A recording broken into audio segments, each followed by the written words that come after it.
Selamat datang dan selamat bergabung di channel Dongeng Malam. Bagi yang sudah mampir, jangan lupa tinggalkan jejak kalian dengan cara di-like dan komen video ini. Untuk kali ini, Dongeng Malam akan membawakan sebuah cerita dengan judul, Shift Malam di Rumah Sakit Angker. Kita mulai saja ceritanya. Angin malam berembus pelan di halaman belakang Rumah Sakit Bakti Waluya. Jam menunjukkan pukul 22.17 waktu Indonesia Barat. Gedung tua 5 lantai itu berdiri seperti raksasa bisu. Sepi tapi terasa memperhatikan siapapun yang mendekat. Cat temboknya kusam, dengan jendela-jendela panjang yang sebagian besar buram atau menguning oleh waktu. Beberapa ruangan tetap menyala, namun lebih banyak yang remang-remang, menyisakan kesan sunyi dan suram. Lorong menuju kamar mayat berada di lantai bawah tanah. Dua lampu neon di sepanjang lorong itu berkedip tak beraturan. Seolah-olah enggan menerangi jalanan menuju ruangan yang tak diinginkan siapapun. Kenapa lampu di lorong ini dari dulu gitu-gitu aja, sih? Gerutu Eza pelan, langkahnya kecil dan ragu. Matanya melirik kanan-kiri seperti takut sesuatu akan melompat dari balik dinding.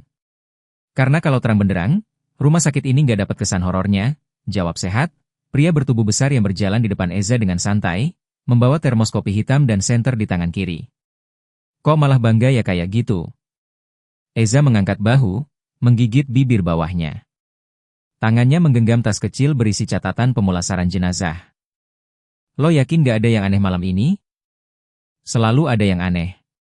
Namanya juga rumah sakit. Sehat berhenti di depan pintu kamar mayat. Ia membuka kunci gembok besar berkarat, dan pintu besi pun mengeluarkan suara berderit panjang. Tapi yang aneh-aneh gak usah dicari. Kalau dicari, nanti malah dateng beneran. Eza menelan ludah. Tapi tadi Desi bilang dia ngerasa ada yang ngikutin dari ruang ICU ke lift. Paling juga kucing. Desi kan emang sensitif. Kamar mayat itu dingin. Bukan hanya karena AC sentral yang nyaris tak pernah dimatikan, tapi juga karena atmosfernya. Ada 4 laci pendingin jenazah di kiri ruangan, 2 diantaranya terisi. Di sebelah kanan, ada meja logam panjang yang biasa digunakan untuk memandikan mayat. Bau formalin samar-samar masih tercium meski sudah lewat jam kerja. Eza duduk pelan di kursi kayu dekat meja. Ia membuka buku catatan, mencoba mengalihkan pikirannya. Malam ini siapa? Tanya Sehat, membuka termosnya dan menuang kopi ke gelas plastik. Nama? Marlina Arta, umur 67, masuk tadi sore. Komplikasi ginjal dan jantung. Keluarga baru bisa datang besok siang. Sehat mengangguk. Ia menyambar sarung tangan dari meja dan membuka salah satu laci pendingin. Udara dingin menyeruak. Mayat Marlina terbaring tenang, tubuhnya sudah dibungkus rapi dengan kain kafan. Lo mau bantu, Za? Eza menggeleng cepat. Gue jagain depan aja, ya.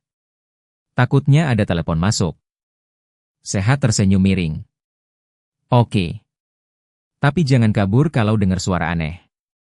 Yaelah, jangan nakut-nakutin.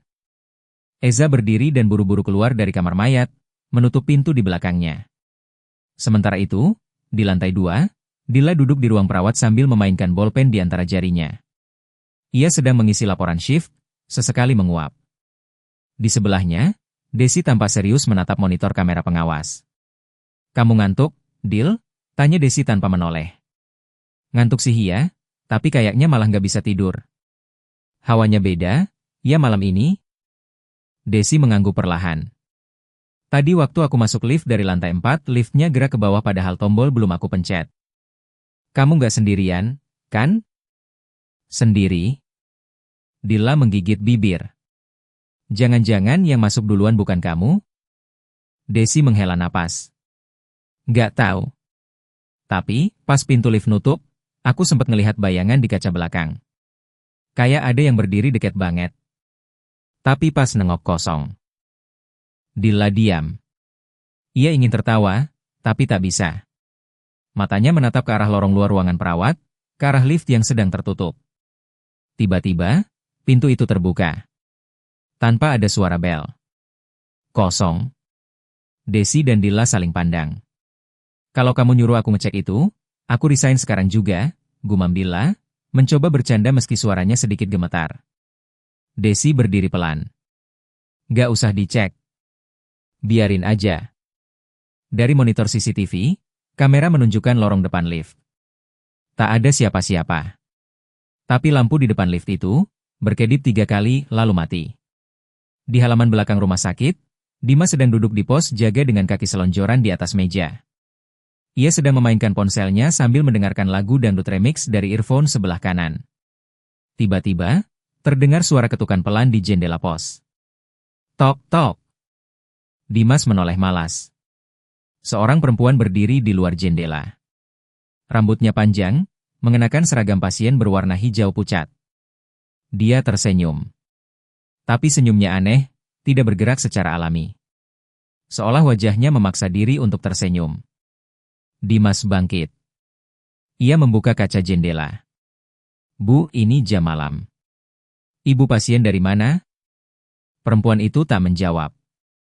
Matanya kosong. Ibu pasien? ICU? Dimas keluar dari pos. Tapi begitu ia keluar, halaman kosong. Perempuan itu hilang. Ia menggaruk kepalanya yang tak gatal.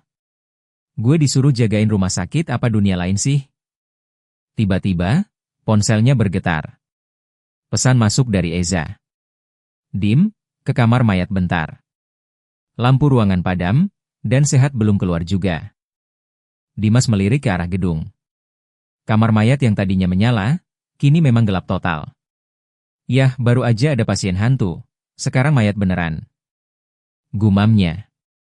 Ia menyelipkan pentungan kecil ke pinggang dan berjalan ke arah lorong bawah tanah, tanpa tahu bahwa malam ini bukan malam biasa. Sehat? Serunya, setengah hati. Tak ada jawaban. Dimas menghela napas panjang. Kalau gue digangguin makhluk halus, gue lapor HRD, sumpah. Ia mendorong pintu kamar mayat dengan perlahan. Engsel pintu mengeluarkan derit nyaring yang langsung membuat bulu kuduknya berdiri. Ruangan itu gelap. Hanya cahaya dari lorong yang sedikit menerobos masuk, cukup untuk melihat bahwa satu laci mayat terbuka kosong. Tadi Eza bilang mayat satu masih ada, kan? Dimas melangkah masuk perlahan. Sehat? Lo bercandain gue ya? Nih, jangan aneh-aneh dah. Gue bukan Dimas yang gampang takut tapi gue juga bukan superhero, bro. Suara berdecit terdengar dari sudut ruangan. Dimas menyorot ke arah meja logam tempat pemandian jenazah. Di sana, berdiri sosok yang membelakanginya. Tubuhnya dibalut kain putih panjang. Dimas langsung mundur 2 langkah. Oh, gila. Gak lucu. Gak lucu ini, Sehat. Sosok itu tak bergerak. Diam, seolah menunggu sesuatu. Dengan napas tercekat, Dimas mencoba mendekat, walau kakinya seperti tertahan oleh rasa takut. Ia menyorot wajah sosok itu. Tapi kosong. Sangat kosong. Bukan karena tertutup kain, tapi karena tak ada kepala. Wadaw. Dimas langsung putar balik, nyaris terjatuh saat menabrak kursi. Ia berlari keluar dari kamar mayat dan hampir menabrak Eza yang datang dari ujung lorong. Dimas? Kenapa lo lari kayak dikejar jin? Emang dikejar jin, bangke? Eza melotot. Lo jangan bikin gue panik. Dimas terengah, memegangi lutut. Sehat? Ada di dalam? Tidak. Dia belum keluar sejak lo disuruh cek tadi. Dimas menatap Eza. Lalu menatap lagi ke arah kamar mayat yang kini pintunya kembali tertutup rapat, padahal tadi ia buka lebar. Za, serius? Tadi gue lihat jenazah berdiri. Tapi gak ada kepala. Dia diam aja, kayak nunggu sesuatu. Eza mulai pucat. Gue udah bilang dari sore ruangan itu dingin banget, kayak bukan cuma karena AC. Kayak ada yang ikut dinginin. Mereka saling tatap. Beberapa detik sunyi. Hanya suara tetesan air dari pipa bocor yang terdengar. Sehat? Gumam Eza. Kita harus cari dia. Dimas menghela napas, lalu merogoh kantong dan mengambil senter besar dari tasnya. Oke. Tapi lo di depan. Apa? Lo yang ngajak cari, lo di depan. Gue backup dari belakang. Dengan ragu, Eza membuka pintu kamar mayat sekali lagi. Kali ini lebih hati-hati. Senter Dimas menerangi seisi ruangan. Laci jenazah yang terbuka tadi sudah tertutup. Meja logam bersih. Tak ada tanda-tanda sosok tanpa kepala itu. Namun di lantai, ada jejak kaki, basah. Jejak kaki kecil, seperti milik wanita, berjalan dari sisi laci, menuju pintu belakang ruang mayat yang menuju ruang arsip jenazah. Eza menunjuk. Tadi itu, kagak ada, kan? Gue udah bilang, Dil, ini kerjaan mayat hidup. Ini zombie. Ini bukan zombie, Dim. Ini, apa sih, setan? Dimas meludah ke samping. Udahlah. Ikutin jejaknya. Siapa tahu itu sehat yang nyasar. Dengan tubuh menggigil, Eza dan Dimas mengikuti jejak kaki itu ke ruang arsip. Pintu kecil itu mengarah ke ruangan sempit berisi lemari-lemari logam berisi data jenazah, foto-foto lama, dan dokumen pemulasaran. Udara di ruangan itu jauh lebih dingin, padahal tidak ada AC. Eza mendorong pintu pelan. Sehat? Panggilnya. Masih tak ada jawaban. Tiba-tiba, dari belakang lemari terdengar suara desisan lalu, suara napas berat. Seperti seseorang yang sesak, atau tertahan sesuatu. Dimas menyorot ke arah suara itu. Di balik rak, mereka menemukan Sehat, terduduk di lantai, matanya menatap kosong ke arah dinding, tubuhnya berkeringat dingin. Bang. Lo ngapain di sini? Dimas segera jongkok, menepuk bahu Sehat. Bang Sehat? Sehat berkedip. Gue, tadi buka laci jenazah. Marlina. Gue niat mau mandiin dia. Tapi waktu gue buka dia ngedip. Eza mundur pelan. Enggak mungkin, gumamnya panik. Gue pikir gue salah lihat, bro, suara Sehat rendah. Gue coba buka bungkusan kafannya. Mukanya pucat tapi, air mata netes dari sudut matanya. Terus dia buka mulut pelan dan bisik sesuatu. Dimas menelan ludah. Dia bilang apa? Sehat menoleh perlahan. Dia bilang, mereka belum selesai. Ruangan itu langsung senyap. Siapa mereka? Gumam Eza. Sehat berdiri perlahan, tubuhnya masih gemetar. Gue gak tahu. Tapi, pas gue mau kabur, gue gak bisa.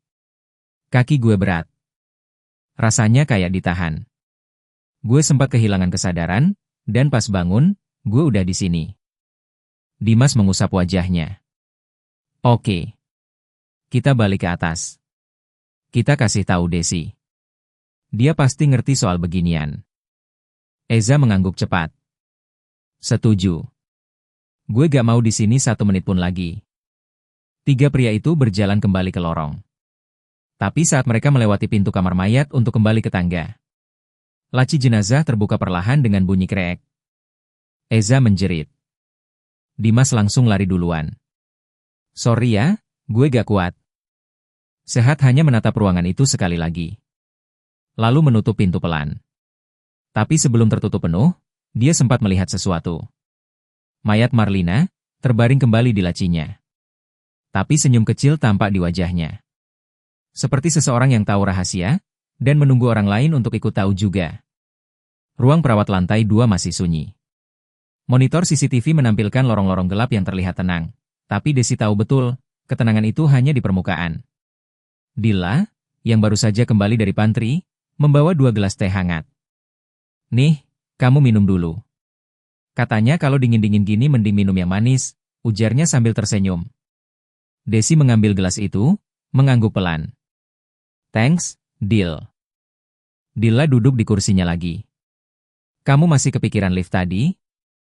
Bukan cuma lift, bisik Desi, sambil menunjuk layar monitor di pojok kanan. Kamera ruang jenazah barusan nyala sebentar. Padahal biasanya mati karena area itu minim CCTV. Dilla menatap layar itu, tapi kini sudah hitam kembali. Desi menggeser kursinya lebih dekat ke meja komputer, lalu membuka folder backup rekaman malam ini. Aku ngerasa sesuatu kebuka malam ini. Kayak ada batas yang gak sengaja dilewati. Batas? Desi mengangguk. Antara kita dan mereka. Dilla memejamkan mata sejenak. Kamu percaya? Marlina itu belum sepenuhnya meninggal? Entahlah. Tapi aku pernah baca, ada kondisi tubuh yang bisa meniru kematian. Apalagi kalau seseorang meninggal dalam keadaan terpaksa atau membawa dendam. Dilla menggigit kuku jempolnya. Jadi, Marlina itu korban? Desi hendak menjawab, tapi langkah kaki terdengar mendekat. Pintu ruang perawat terbuka perlahan. Sehat masuk, diikuti Eza yang masih tampak pucat, dan Dimas yang sudah mengantongi pentungannya lagi. Des, sapa Sehat pelan. Lo bisa lihat hal-hal, kan? Desi menatap mereka satu persatu. Apa yang kalian lihat di bawah? Eza langsung nyeletuk. Jenazah yang ngedip. Laci yang gerak sendiri. Jejak kaki basah. Dan Sehat nemu si Marlina bisik-bisik, padahal dia udah dibungkus kafan. Dia bilang, mereka belum selesai, tambah Sehat. Tapi kita gak tahu siapa yang dimaksud, mereka. Desi langsung berdiri. Aku mau lihat data Marlina. Maksud lo, data medis? Tanya Dimas. Bukan. Arsip jenazah. Lengkapnya biasanya disimpan di lemari lama, di ruang catatan forensik. Lantai 3. Eza mengangkat alis. Lantai 3? Itu kan area renovasi. Gelap semua. Desi mengangguk. Justru di situ biasanya yang disembunyiin. Dilla berdiri, meraih senter kecil di laci. Aku ikut. Gue ikut juga, kata Sehat. Gue gak mau ada yang kata sendirian malam ini. Gue jagain sini aja, deh, kata Dimas cepat. Lo jagain CCTV aja, Dim. Kalau ada gerakan di lorong, langsung kasih tahu, tambah Desi. Dimas mengangguk, agak lega. Beres. Kelompok kecil itu pun berangkat. Lorong menuju lantai 3 dipenuhi debu dan bau cat mengering. Beberapa bagian plafon terbuka, kabel-kabel menjuntai seperti akar mati. Desi berjalan paling depan, senter di tangannya memantulkan cahaya lembut ke arah dinding. Beberapa poster lama tentang pencegahan penyakit menempel pudar. Tiba-tiba, suara langkah kaki keempat terdengar di belakang mereka. Padahal hanya bertiga, Desi, Sehat, dan Dilla. Mereka berhenti. Desi menoleh pelan. Eza berdiri di belakang mereka, napas ngos-ngosan. Maaf, gue takut ditinggal di bawah. Mereka bertukar pandang. 4 orang, tapi tadi suara langkahnya 5. Cepatan aja, yuk, gumam Sehat. Sampailah mereka di ruang catatan forensik. Ruangan itu terkunci dengan rantai, tapi Sehat mengambil obeng dari kantong belakangnya dan mulai mengungkit gembok. Kerak. Pintu terbuka. Bau arsip tua dan formalin menyeruak. Lampu ruangan ini mati total, semua hanya diterangi senter. Desi membuka satu persatu laci besi bertuliskan tahun. Ini 2023, 2024. Ini dia. 2025 Marlina Arta. Ia menarik map tipis berwarna coklat. Di dalamnya ada formulir pemulasaran, salinan rekam medis, dan satu foto. Foto pasien di ranjang icu. Mata terbuka sedikit, dan di belakangnya, samar, ada bayangan hitam berdiri di ujung ruangan. Tinggi. Tanpa wajah. Lihat ini, bisik Desi, menunjuk pojok foto. Apaan tuh? Gumam Dilla. Itu bukan bayangan biasa, kata Desi. Aku pernah lihat ini di rekaman kasus pasien anak yang meninggal mendadak bulan lalu. Bentuknya sama. Hitam tinggi dan mengawasi. Sehat mengambil lembaran berikutnya. Di sini ada catatan tambahan yang ditulis tangan. Dilla membaca. Pasien mengigau tentang suara-suara. Mengaku tidak sendirian. Berkali-kali berkata bahwa mereka akan mengambil semuanya sebelum dia mati. Eza tiba-tiba memucat. Ini kayak roh gentayangan yang diambil paksa dari tubuhnya. Mereka siapapun itu, gak nunggu kita mati dulu. Mereka nyedot energi dari manusia hidup. Desi menggenggam map itu. Mereka ini, entitas. Bukan satu. Tapi banyak. Sejak dulu mungkin sudah ada di rumah sakit ini. Mereka menunggu orang-orang dalam kondisi rapuh. Sepi. Tak berdaya. Lalu mengambil. Tiba-tiba, pintu di belakang mereka menutup sendiri. Bam! Senter Eza berkedip-kedip lalu mati total. Lorong luar ruangan jadi gelap gulita. Dilla menahan napas. Des, kita gak sendiri, kan? Desi meraih senter cadangannya. Enggak, Dil. Terus siapa?